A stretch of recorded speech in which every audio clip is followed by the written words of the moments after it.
Todo es un sueño, ojalá que el que sueña, sueñe como las aves, sin los pies en el suelo, prendido en la cola del aire.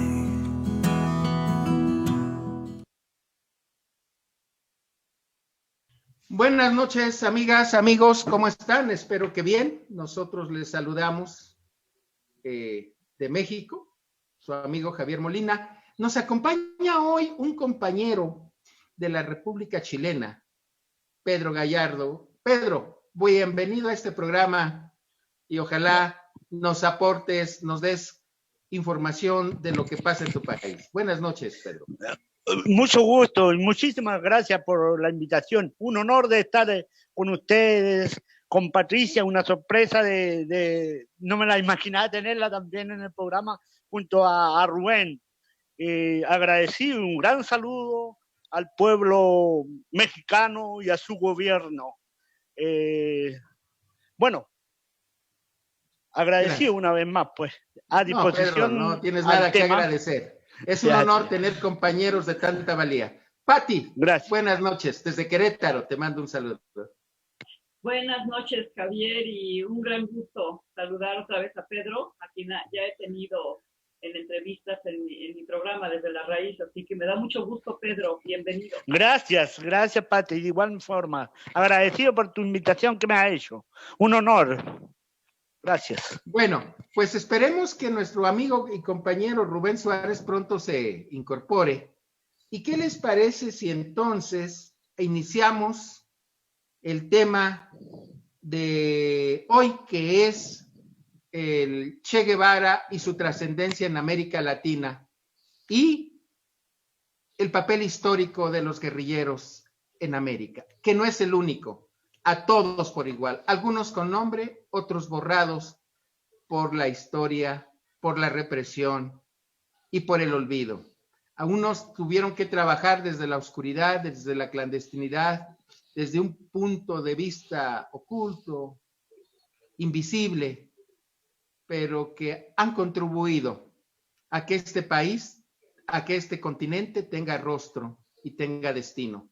Hay guerrilleros desde 1800 luchando contra la potencia en aquellos tiempos.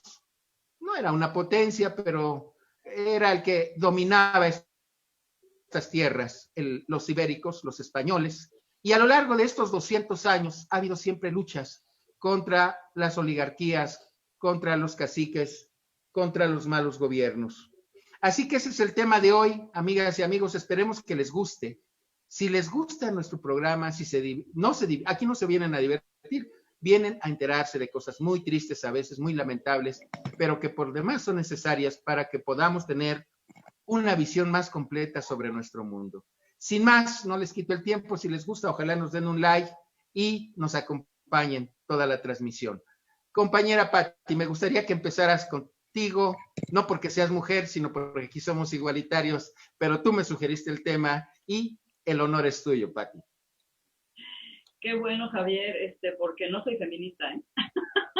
Soy humanista. Lo sé, si no estuvieras aquí. Nunca he sido feminista ni lo seré, soy humanista, es decir, me igual que yo, por entero, hombres y mujeres por igual. Muy bien, pues vamos a hablar de un hombre de siempre, de aquellos que nunca mueren, nunca mueren. Es mucho lo que se puede decir sobre el Che. Yo no me voy a centrar sobre los hechos de su muerte, porque con un personaje de esta talla monumental, para mí de verdad son irrelevantes. Y nunca me gusta estar que si a la hora que murió y que no. Hay cosas mucho más importantes que resaltar de este hombre extraordinario, que los detalles de su fallecimiento, ¿no? Que además, ante la estatura de él, el fallecimiento solamente físico, porque este es un hombre de siempre. Y cuando yo estuve en Cuba, tuve oportunidad de que se me contaran varias anécdotas que reflejan quién era el Che Guevara. Una estatura inmensa, se decía que una vez en una reunión, esto me lo contó mi suegro, mi ex suegro, que era tan querido el Che por el pueblo cubano que le llevaron una bolsa de naranjas y le llevaban gallinas y la gente lo amaba, ¿no? Y resulta que él empezó a repartirlas, todas, empezó a repartirlas. Y le dijo la señora que se las entregó, pero comandante, yo se las traje a usted, son para usted. Y el Che le dijo, no compañera, aquí, si yo tengo, todos tienen. Si los demás no tienen, yo no tengo por qué tener más que los demás. Es una cosa impresionante. O sea, cómo él nunca se mareó, como dice el presidente, nuestro presidente, no se mareó, no se subió en el ladrillo y se le olvidó quién era. Siempre mantuvo un compromiso permanente, profundo, con el nacimiento del hombre nuevo, con la creación de una sociedad distinta a la que tenemos ahorita. Porque yo sostengo que nos podremos llamar de izquierda, podremos llevar la gorra o podremos llevar al Che pegado en un libro, pero realmente yo creo que la izquierda no ha entendido la estatura de hombres como el Che Guevara, como Fidel Castro, como el mismo comandante Chávez. Yo creo que estamos muy cortitos todavía. Yo veo el comportamiento de los partidos políticos de izquierda y es decepcionante. No solamente en México, ya Pedro nos dirá su experiencia en Chile, con lo que acaba de ocurrir con Camila Vallejo. Pedro, ya nos dirás, ¿no? Pero entonces, es muy triste que solamente se le rinda culto al Che cuando es su aniversario, ya sea de su natalicio, de su muerte, y se piense que llevándole en una estampita o publicando algo sobre él o haciéndole un poema, con eso ya. Y no es así. Yo creo que a estos hombres se les rinde homenaje en los hechos, con acciones muy concretas, con una actitud de congruencia permanente, sin estar cayendo en estos vicios que de verdad nos hablan de mucha pobreza en las izquierdas. Yo lo dejo ahí y me gustaría mucho escuchar a Pedro. Claro, Gracias. Pedro. Y por favor, no nos dejes de comentar de grandes guerrilleros que seguramente no conocemos de tu región, porque acuérdate que esta es la patria grande, es de todos, y entre ellos a Miguel Enríquez. Bueno, hay personajes Así es. como el presidente Bueno. Allende y Víctor Jara, perdón por meter en Sí, claro. Bueno, Miguel Enrique fue uno de los fundadores del movimiento de izquierda revolucionario, MIR. En los años 70, cuando el presidente Salvador Allende fue electo, Miguel Enrique cuestionó la política del presidente Allende, porque era una política muy profunda, de reformas muy profunda contra la burguesía. Entonces, Miguel planteaba el tema que esa reforma tan profunda hacia el socialismo era imposible que la burguesía de manera pacífica iba a aceptar esos cambios. Entonces él proponía de que el pueblo debía prepararse para enfrentar el fascismo que en cualquier momento podía reaccionar, ¿no? Y él incluso en sus últimas intervenciones públicas, hay videos por ahí grabados, donde llama al pueblo a organizarse conscientemente, porque ya en el año 71 comenzó el fascismo a reaccionar muy duramente, y en el año 72 ya estaba prácticamente tomándose el país de manera violenta. Entonces Miguel, en un acto público, planteaba a organizar las poblaciones, los sindicatos, y a pelear la lucha armada y organizarse para la lucha armada, para defender los intereses del pueblo. Cosa que el gobierno de Salvador Allende estaba en contra de esa política. Él planteaba la vía pacífica del socialismo. Entonces, bueno, ya el mundo entero sabe las consecuencias de ese pacifismo de cambio hacia el socialismo por la vía pacífica. Miguel, en forma clandestina, cuando vino el fascismo, arremetió contra el sistema democrático en un golpe militar en el año 73. Miguel entró a la clandestinidad. Ya en esa época él era médico, muy joven, una persona muy inteligente, muy brillante. Era casado y su señora esposa estaba embarazada justo en el momento del golpe. En clandestinidad, un contingente muy poderoso de militares, civiles armados del fascismo, rodearon su vivienda, dieron con su habitación y él los enfrentó con las armas. 5 horas de combate. Y lo que más quiso era que se salvara a su señora, que estaba embarazada. Y él prefirió dar la vida, y defendió y esperó que su mujer, Carmen Castillo, sobreviva. Porque en ese momento, cuando llegó la represión, las fuerzas militares, policiales, civiles, ya la historia estaba echada para él. Pero fue un hombre ejemplar en esa conducta, porque muchos que se decían revolucionarios, como bien lo dice la Pati, abandonaron y arrancaron, pues, a pesar de tener un discurso muy fuerte de revolución. Recordar que en esos años 70, la revolución cubana, en fin, era un profundo cambio incluso en América, con la revolución cubana, que produjo un efecto muy importante, y la guerra de Vietnam, ¿no? La lucha por Vietnam, por su libertad. Entonces era todo un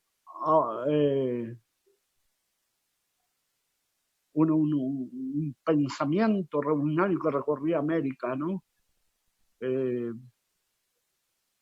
Y hoy día el legado de Miguel Enrique continúa vigente, porque el fascismo, por ejemplo, si ustedes lo ven en el caso del expresidente Evo Morales, que plantea el socialismo también de manera pacífica, los resultados. Ahí está el fascismo. Fíjate que hoy día recibí una información, no, parece que de acá, de los medios locales, donde se rindió homenaje en Bolivia a los asesinos del Che. Áñez, la dictadora, le rindió homenaje y le dieron, lo condecoraron como héroes a los sobrevivientes, a los que están vivos en esa matanza. Entonces, es triste, o sea, pensar que Bolivia es de esperar que el socialismo en Bolivia resurja con más fuerza, con toda la experiencia histórica que está viviendo, ¿no? Pero el fascismo es muy poderoso en estos momentos allá, el fascismo es brutal. El 18, como todos sabemos, el 18 del presidente hay elecciones y se está denunciando ya allá en Bolivia que antes, durante y después del proceso electoral las acciones fascistas van a ser duras. Bueno, hay una frase que me recuerda y que en la época de juventud, acá en la dictadura, era una frase muy hermosa. El hombre nuevo, ¿no? Hoy día yo creo que debemos recoger en el sentido no solo del hombre nuevo, sino de una humanidad nueva, para hacer un concepto más colectivo, más de una identidad tanto de hombres como mujeres, ¿no? Del hombre nuevo que planteaba el Che. Eso es muy importante porque esa humanidad nueva implica valores. En el caso, por ejemplo, hablamos del Día del Guerrillero, en el caso de la FARC, aquí existió un grupo guerrillero muy poderoso aparte del MIR, que era el Frente Patriótico Manuel Rodríguez, ¿no? Creado en los años 80. No recuerdo con precisión su fecha, pero el Frente Patriótico Manuel Rodríguez hizo acciones y fue muy querido, ¿no? Por la población, por el pueblo, el Frente Patriótico, porque sus acciones están orientadas a defender a la población de las atrocidades que cometía la dictadura. El MIR en esa época pasó a un segundo plano, porque después de muerto el combatiente Miguel Enríquez, el MIR comenzó a sufrir algunas variaciones, fue mutando en diversos grupos con distintas visiones ideológicas, etcétera. Hoy día el MIR prácticamente queda de nombre. Hay MIRs acá, pero no es el MIR de los años 70, 80, ¿no? El legado de Miguel Enrique es el que se rescata. Su lealtad con el pueblo, su ética revolucionaria, su moral revolucionaria, su entrega, su ejemplo como ser humano, una persona muy brillante. Bueno, eso podría decir yo en cuanto al tema más o menos de esa época, de los años 70. Hay una cosa bien importante también aquí, que estos grupos guerrilleros acá en Chile, los años 80, 70, los años a fines de los 80 prácticamente. El MIR siempre tuvo una diferencia con gente del Partido Comunista, ¿no? Cuando surgió el Frente Patriótico, su norte fundamental del Frente Patriótico era terminar con la dictadura por la vía armada, ¿no? ¿Ya? En cambio, el movimiento de izquierda revolucionario, el MIR, que se robusteció en la época de la dictadura de los años 80, planteaba la toma del poder para el socialismo. Entonces era una gran diferencia en lo teórico y en lo táctico y estratégico, porque el Frente, por un lado, plantea la toma de las armas para terminar con la dictadura, dejando intacta los pilares del capitalismo. O sea, en el fondo era combatir a Pinochet que se vaya sin destruir el capitalismo. En cambio, el MIR planteaba la toma del poder para instaurar el socialismo, terminar con el capitalismo. Esas fueron grandes diferencias en que nunca pudo, digamos, establecerse una unidad política revolucionaria. Hasta el día de hoy prevalecen esas diferencias, ¿no? Bueno, el Frente desapareció, cumplió su rol, con ciertos cuestionamientos. No se cuestiona los militantes, los revolucionarios, los guerrilleros que participaron y entregaron su vida, su amor por una causa. Lo que se cuestiona ahí fue cómo el Partido Comunista manipuló a muchos militantes para llevarlo a una confrontación armada con el solo objetivo de echar a Pinochet, sin cuestionar el sistema capitalista. Entonces, muchos compañeros guerrilleros que estaban en el Frente Patriótico Manuel Rodríguez se dieron cuenta demasiado tarde de esos principios ideológicos que fundaron el Frente Patriótico, ¿no? Entonces hubo una división muy fuerte interna ya a fines de los 80, cuando ya la dictadura llamó un plebiscito y perdió.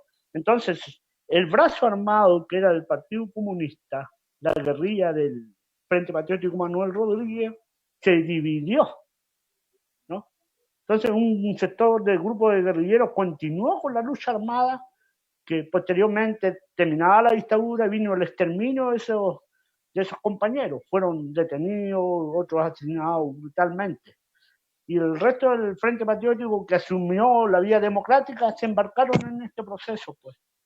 Ahí están, y eso fue lo que hicieron. O sea, el aporte más bien del Frente fue más bien un aporte no solo como grupo ideológico, sino también individualidades que estaban dispuestas a dar sus vidas, ¿no? Y bueno, yo admiro hoy día grupo fundado por Miguel Enrique, sobrevivir con diversas vertientes ideológicas, algunos que están en el proceso electoral, otros lo niegan. En fin, hay una diversidad de grupos ahí dentro del MIR que no tienen mayor peso en el mundo social hoy día, por desgracia. Esa es más o menos la cosa acá en Chile, de los años 70 hasta ahora. Bueno, había un grupo guerrillero que se llamaba también el Grupo Juvenil Lautaro, conformado por puros jóvenes. Pero era un grupo, según la historia, fue un grupo creado por sectores de la inteligencia de la dictadura como caza bobo para agarrar a los jóvenes revolucionarios y atraparlos. Objetivo que lograron, porque fueron prácticamente exterminados. Eso es más o menos lo que le puedo yo exponer en relación a este tema del Día del Combatiente, del guerrillero heroico. Oye, Pedro, y abusando, ¿qué Ajá. nos puedes tú comentar de el Che? Bueno, acá tuvo mucha influencia. Fíjate tú que el Che tuvo relaciones personales con Salvador Allende, ¿no?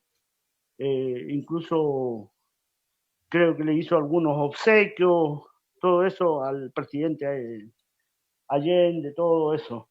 La influencia que tuvo acá en Chile en la época de los 70 fue un gigante, un gigante. De allí se fortaleció aún más la lucha revolucionaria contra el sistema capitalista, que era muy abusador, y bueno, que lo sigue siendo hasta el día de hoy, ¿no? Bueno, yo en esa época era niño cuando habían matado al Che. Se ha escrito mucho, hay muchos textos escritos acá. Hay un historiador, Luis Vitale, uno de los fundadores del MIR, que escribió varios libros relacionados con la lucha guerrillera del Che, ¿no?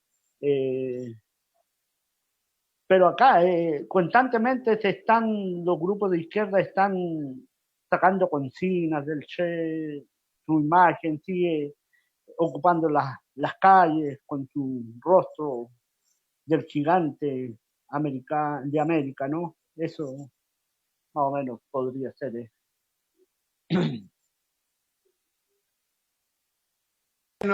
Bueno, yo quiero comentar para nuestro auditorio, aquel que solo vaya por marcos legales o electorales, que la vida política de un país o de una región siempre depende de las circunstancias, pero a veces la única posibilidad de acceder a lograr espacios de justicia es a través de la lucha armada.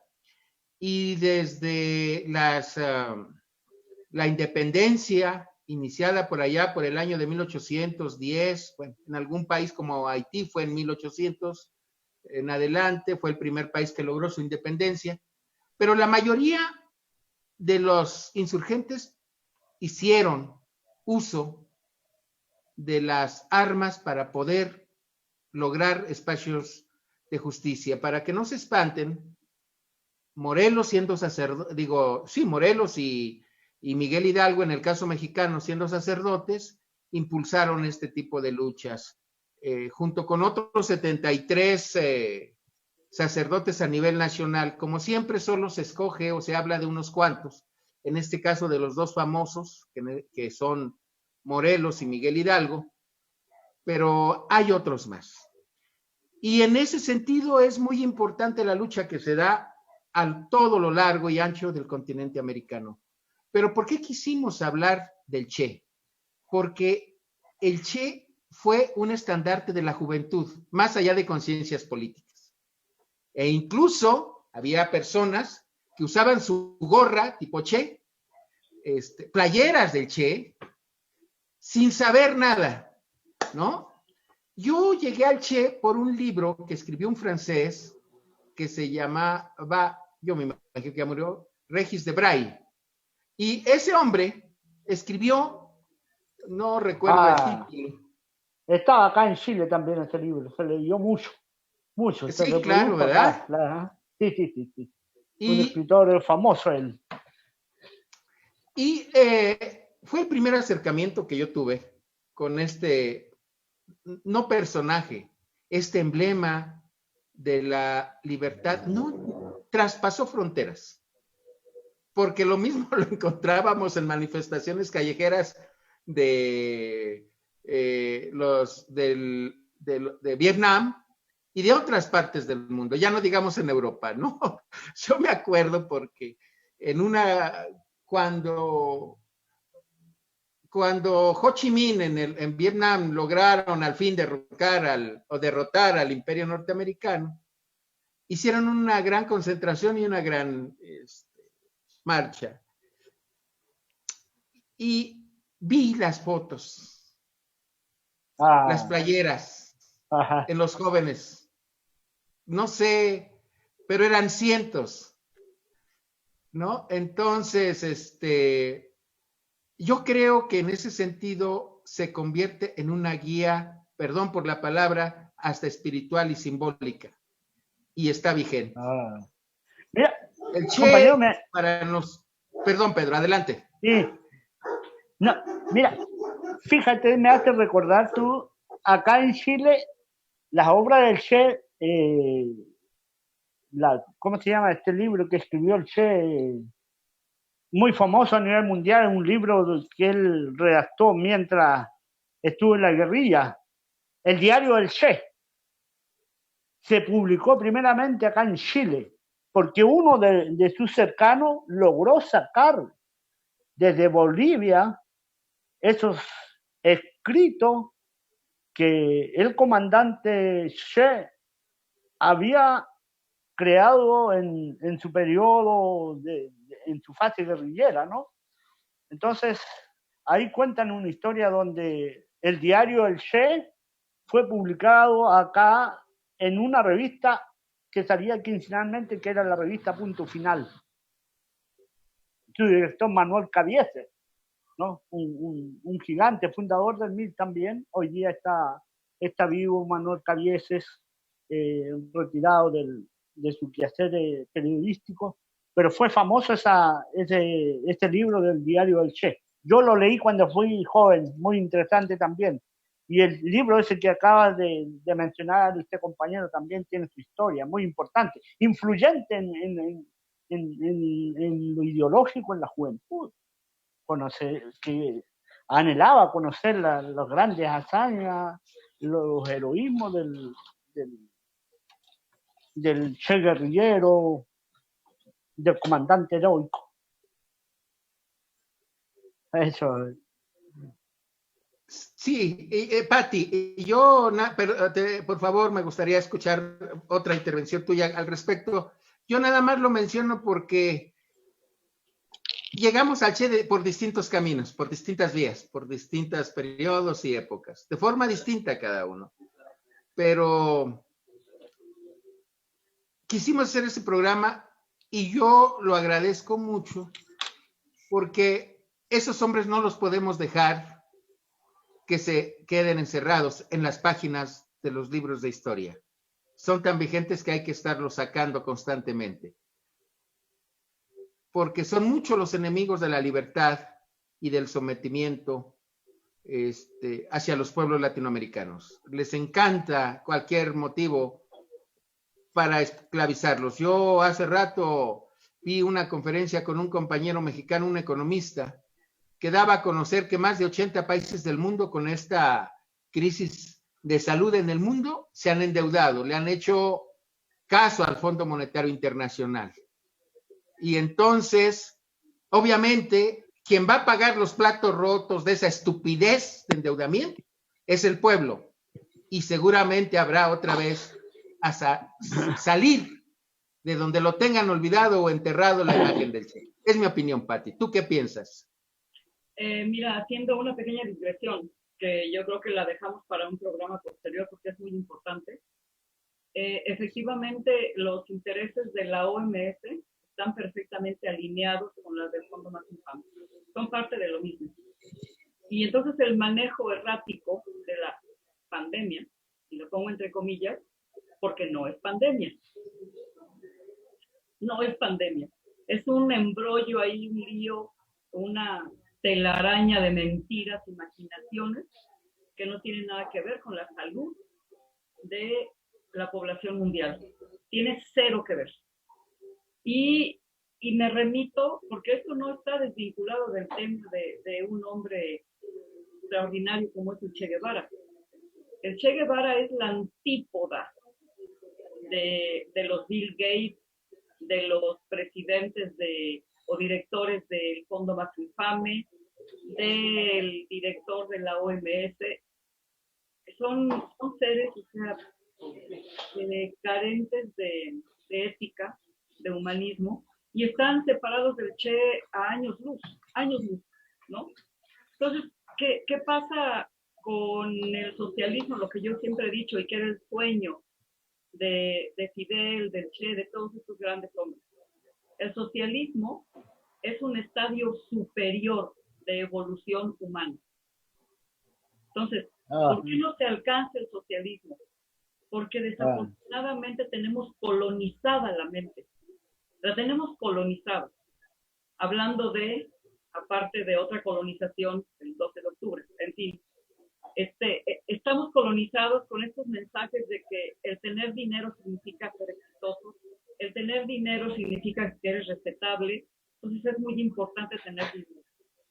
Y entonces, en aras de tener dinero, se cometen los peores crímenes. Porque eso es todo. Es esa idea sembrada en la mente desde hace años de que el que tiene dinero es respetable y además de un enamoramiento exacerbado del poder que te da el dinero. Estamos todavía muy enanos. Entonces, alcanzar esos niveles de desprendimiento que pudimos observar en un hombre como el Che, pues todavía requerimos nosotros una evolución en el pensamiento. A mí me llama mucho la atención los mensajes que envía muy seguido el presidente mexicano. Y no es que lo quiera ensalzar, no lo quiero ensalzar, pero le doy mucho valor a estos mensajes donde él prácticamente convierte en un sujeto de burla, o sea, de desprecio, esa ambición por tener dinero. El presidente les da la vuelta y ese mensaje de que se debe ensalzar el valor de ser, de quién eres tú como ser humano, el valor de la solidaridad, el valor de la hermandad, de la amistad, el respeto. Esos valores que están hechos a un lado porque para muchos el tener dinero se convierte en el eje rector de su vida. Entonces, y los encuentras en la izquierda. O sea, ni siquiera digas que son, sí es una característica de la derecha, del conservadurismo, por supuesto. Claro que sí. Ellos siempre han estado convencidos de que los asiste un derecho porque son superiores a los demás. Entonces, pero está tan instilado esa distorsión de lo que es el éxito en la mente de los seres humanos, que incluso cuando tú militas en la izquierda, no te desprendes de eso. Es muy importante es muy importante comprarte el traje de quién sabe cuántos. Yo lo veo en la izquierda, lamentablemente lo veo. No veo que haya evolucionado nada. Entonces, luchas armadas o luchas pacíficas, conquistas del poder armado o conquistas del poder pacífico, van a llegar a un resultado igual, porque sencillamente los seres humanos, los que militamos en la izquierda, todavía no alcanzamos ese nivel de evolución humana que requiere la instauración, digamos, del socialismo. Si me voy más allá del comunismo, ¿no? Entonces sí, se necesita mucho tiempo descolonizar el pensamiento. Y aquí los intentos armados han existido aquí en México. están los 70, está el Ejército de los Pobres, el Partido de los Pobres de Lucio Cabañas. Lucio Cabañas es un hombre extraordinario también. De Ayotzinapa, por cierto. De la normal rural de Ayotzinapa, Isidro Burr de Ayotzinapa, Lucio Cabañas. El Ejército Zapatista lo intentó en el 94. No resultó. No resultó. Entonces, no es que la lucha pacífica sea mejor o peor, o más eficaz o menos eficaz. Es que no hemos descolonizado el pensamiento, no hemos evolucionado, no hemos aprendido nada. No hemos aprendido nada del ejemplo impresionante de desprendimiento, de congruencia, que fue la vida del Che Guevara. Para eso se requiere un nivel acá, una estatura moral, una fuerza moral muy grande, que no sé si la podamos recuperar, los que militamos en la izquierda, no lo sé, necesitaríamos dejar de oír el canto de la sirena y dejar de sentirnos mal porque no andamos vestidos con ropa fina. Es irrelevante todo eso. Dejar de sentirnos mal porque no tenemos el carro último modelo o el carro bonito. No. O sea, una vez que nos desprendamos de esto, tan irrelevante, ¿sí? Tal vez como sociedad estemos listos para dar ese brinco al socialismo. Y ni siquiera necesitaremos la lucha armada. No va a hacer falta. Tenemos que cambiar aquí el disco en honor a hombres como el Che, a superhombres. Claro, así es. Oye, pues aprovechando que está aquí Pedro, quisiera, porque precisamente hace un año, creo, empezó una rebeldía por ahí con las compañeras en Chile, que desembocó en la lucha contra el gobierno actual, y que además generó una corriente, no nada más en Chile, creo que traspasó las fronteras, te lo digo porque nosotros hasta conocimos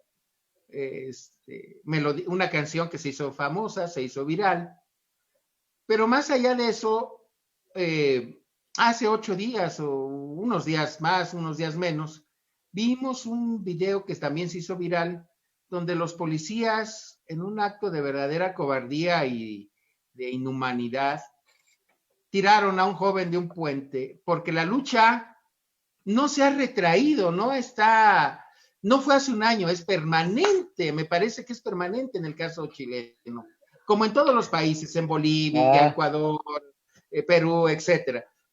Aquí mismo, ahora se ha aletargado por las acciones de un presidente que está haciendo lo que tiene que hacer todo mandatario que llega a un gobierno y que tiene que trabajar para el pueblo, no para subirse por encima del pueblo. Pero bueno, Pedro, gracias. la voz es tuya. Gracias. Mira, como muy bien lo dices tú, compañero Javier, es un proceso histórico que su momento cúlmine fue el año pasado con el estallido social. Pero aquí hay que hacer algunos alcances, porque en el caso de Chile, con el movimiento estudiantil, los jóvenes de la secundaria, hay un movimiento muy poderoso.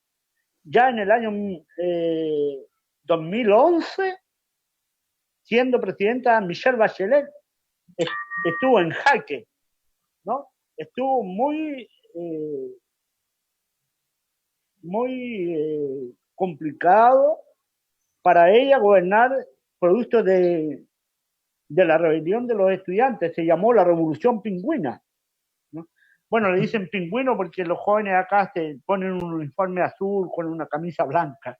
Entonces, como son chiquillos, adolescentes, salieron a las calles, pero multitudes incontenibles, y iniciaron toda una lucha callejera muy poderosa durante más de un mes, con tomas de colegio, lucha callejera, la lucha en el metro, en fin. Ese movimiento estudiantil de jóvenes, adolescentes, fue exclusivamente de ellos, no los jóvenes universitarios, las federaciones estudiantiles de las universidades no apoyaron ese movimiento. Se mantuvieron distanciados, ¿no? Y Camila Vallejo en aquella época no era una de las más brillantes dirigentes, porque ese es un discurso que los medios de comunicación oficiales levantaron la figura de Camila porque era dentro de las más moderadas, ¿no? Para negociar con los estudiantes dentro de las juventudes comunistas, dentro de todos los líderes que se rebelaron contra el gobierno de la época, era la más, digamos, fácil de poder negociar con ella, sentarla a la mesa para las negociaciones con el gobierno. Y por eso se levantó Camila Vallejo. Y los medios de comunicación le dieron la calidad de líder que ella conducía el movimiento, cosa que no era así. No era así, porque estos movimientos estudiantiles generalmente no tienen una cabeza visible, tienen voceros que ocupan, porque a estos jóvenes hay una situación muy particular acá en Chile. Los partidos revolucionarios de izquierda no conducen ningún movimiento acá. Eso es lo lamentable. Aquí todos los movimientos son espontáneos. Antes del estallido social hasta ahora, los movimientos de las organizaciones sociales, populares y estudiantiles son movimientos que no tienen una condición revolucionaria, no tienen un punto en común, porque podríamos simplemente sintetizar cuáles son 10 peticiones que anhelan los estudiantes, los profesionales, los trabajadores, los pescadores, los mineros, etcétera, etcétera. Y no existe puntos en común. Todos están planteando algunas. Lógicamente, hoy día, por ejemplo, se plantea el tema del cambio de la Constitución, cambiar la Constitución, etcétera. Pero ese es un punto que es otro tema aparte. Estamos hablando de que los movimientos estudiantiles hasta el estallido social no están unidos, sino que son los secundarios, incluso los universitarios, siempre se alejaron de los movimientos estudiantiles de los secundarios, siendo chiquillos adolescentes. El día 16 del año pasado, 16 de octubre, 2 días antes del estallido, que fue el día 18, el día 16 los jóvenes secundarios, los adolescentes, ellos solos, sin apoyo de ninguna organización, se tomaron las estaciones del metro y Carabineros les disparó adentro del metro a una chiquilla que comenzó a sangrar de manera brutal y eso produjo una enorme indignación en el pueblo que ya estaba cansado con tanta injusticia y espontáneamente se salió a las calles el día 18 y eso produjo el reventón. ¿Se da cuenta? Entonces, el Partido Comunista, yo le hablaba anteriormente, el Partido Comunista en los años de la dictadura creó un brazo armado que fue el Frente Patriótico Manuel Rodríguez, a propósito de lo que decía el compañero Javier, que los guerrilleros han surgido desde la época de las colonias, para liberarse de los imperios españoles, etcétera, ¿no? Entonces, cada país tiene sus héroes desde época colonia. Nosotros también, desde esa época. Aquí había un gran guerrillero, por eso el Frente Patriótico Manuel Rodríguez, el grupo guerrillero de los años 80, asume y toma el nombre de Manuel Rodríguez, un libertador de la lucha guerrillera contra el Imperio Español en el 1810. ¿No? Entonces ellos reivindican el nombre del guerrillero Manuel Rodríguez. Entonces, de aquella época ya en la lucha guerrillera. Bueno, el Partido Comunista, cuando crea el Frente Patriótico, Manuel Rodríguez, su único objetivo era terminar con la dictadura, y hasta llegaron, hasta llegó su lucha armada, quedando intacta, y negoció el Partido Comunista en los años 90, en el 88, 87, negoció con la dictadura. No, por eso ellos, la Constitución, la cuestionan en discursos.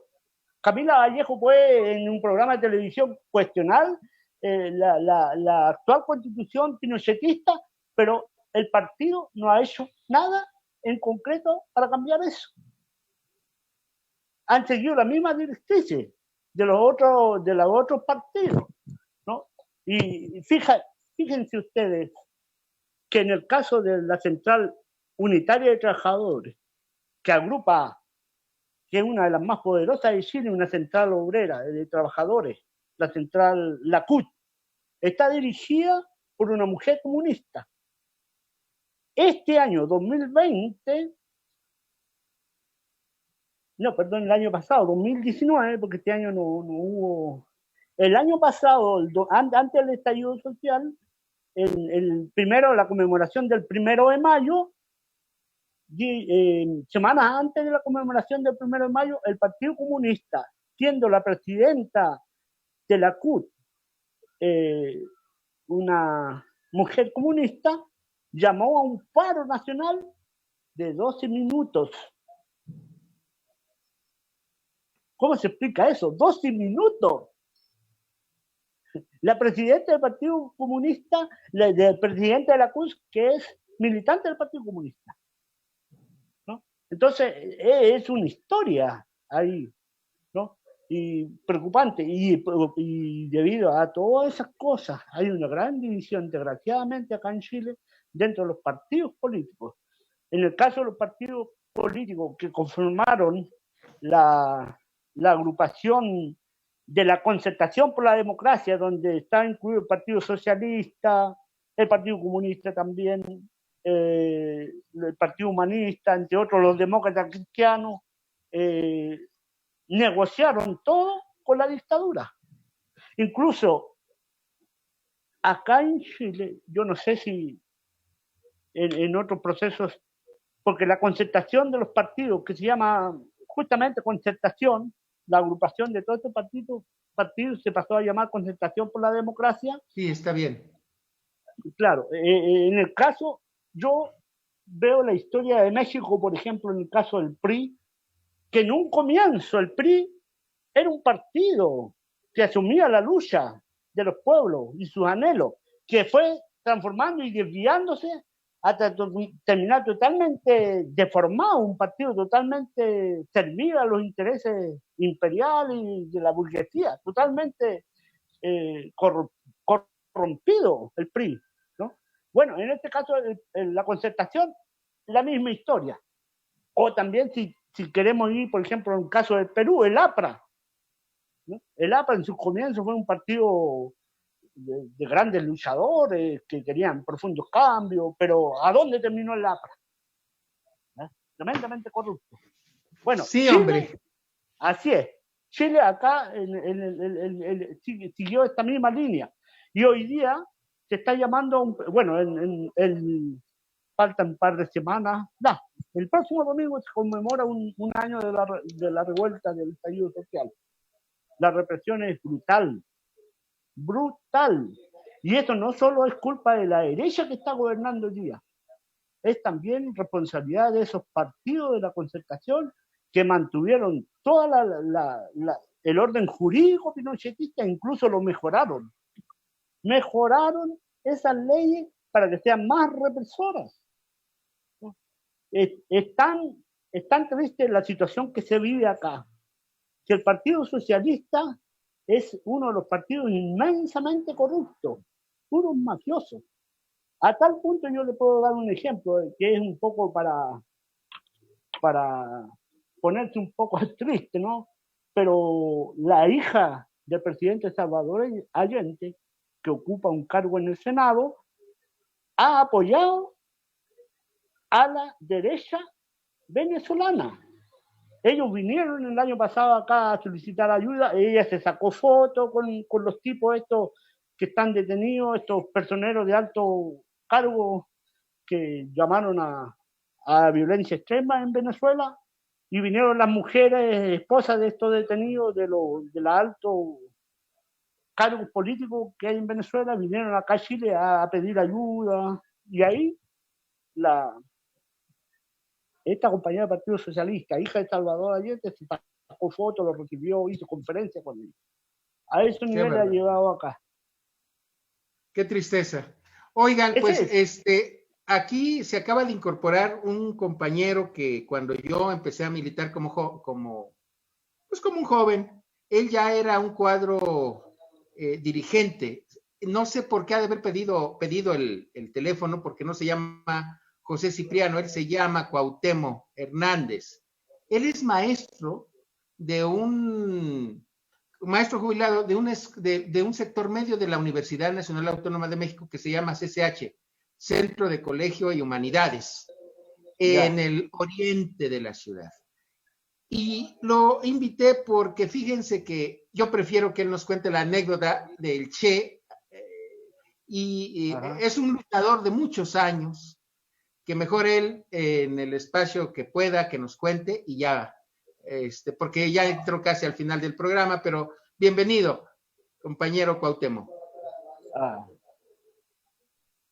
Uy, se desconectó, creo que... el audio, ¿ya está? Cuauhtémoc, ponle tu micrófono, prímele micrófono, amigo.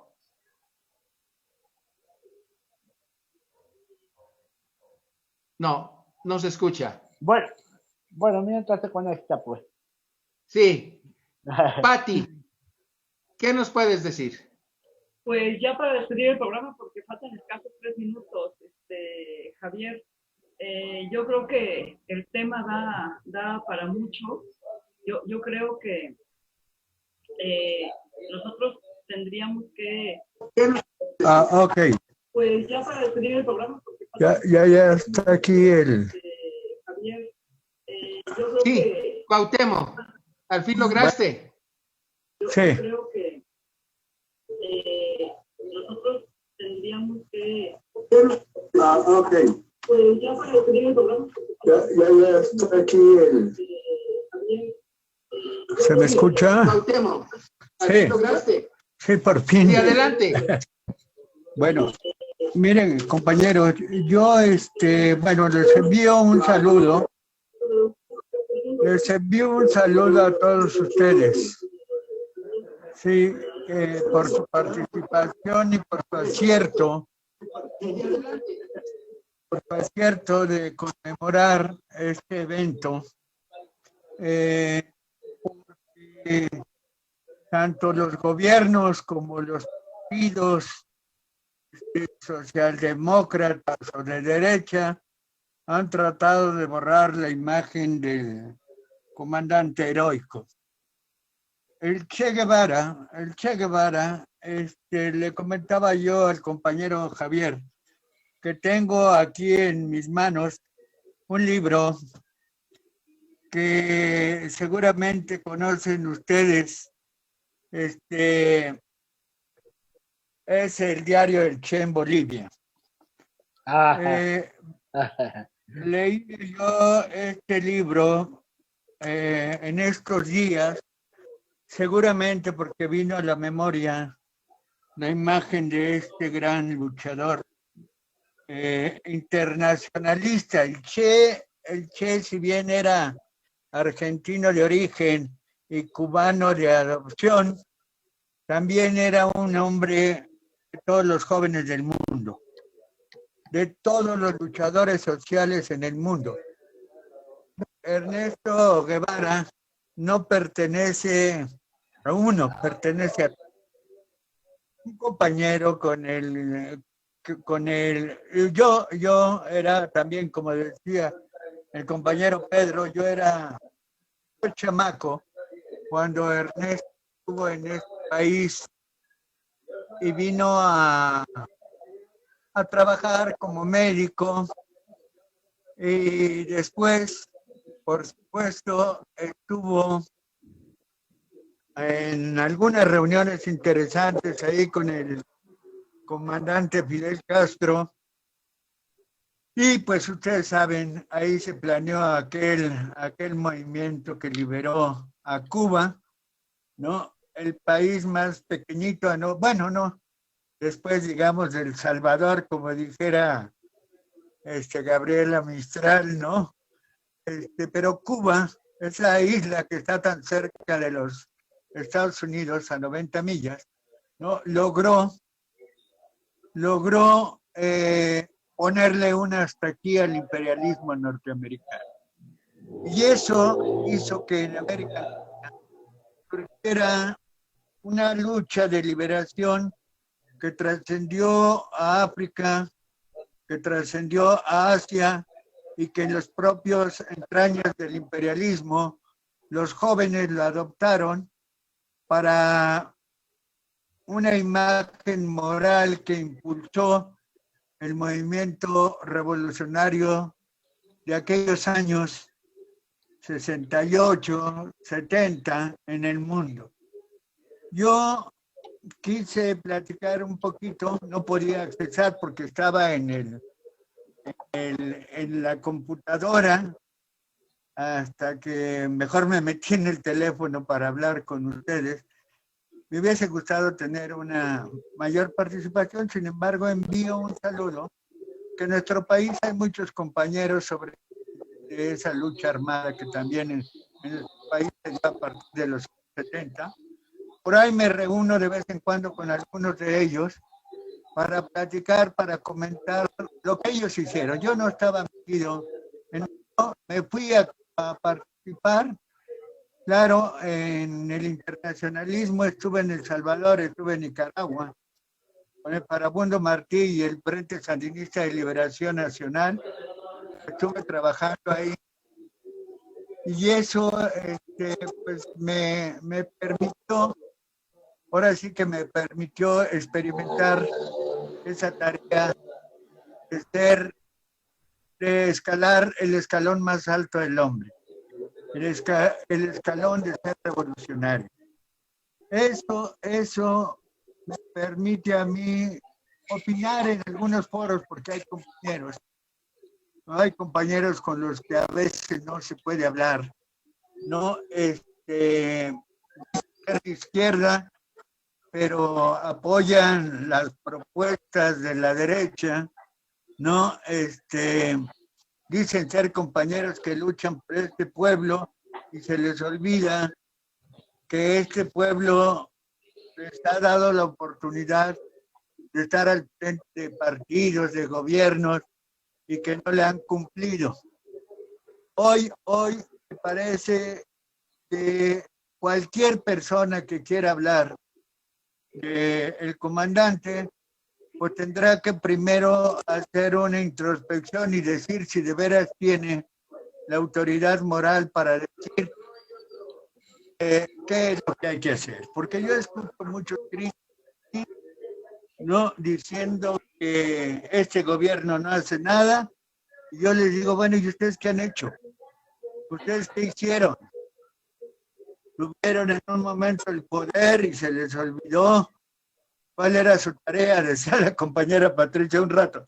A mí no me espanta eso, Pati, de que hoy se pongan sus trajes de 20, 30 o 50 mil pesos.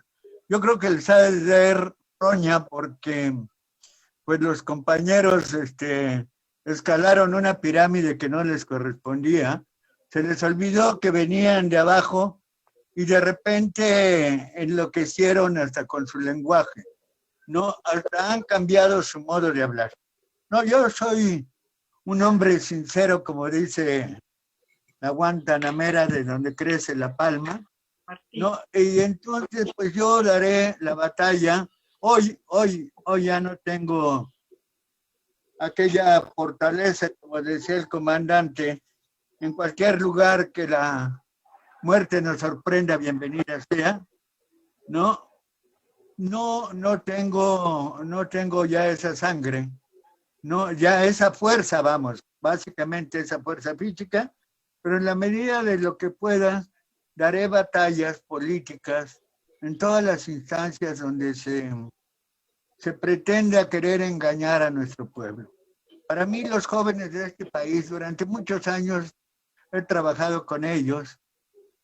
Muchos se formaron políticamente, algunos, no quiero decir sus nombres porque me da pena, se han equivocado, se fueron por el lado equivocado, pero hay hombres de gran talla. Acabo de tener una operación hace un mes y me la hizo un joven, hoy tiene 60 y tantos años, un joven que fue mi alumno allá por los años de 1968 exactamente.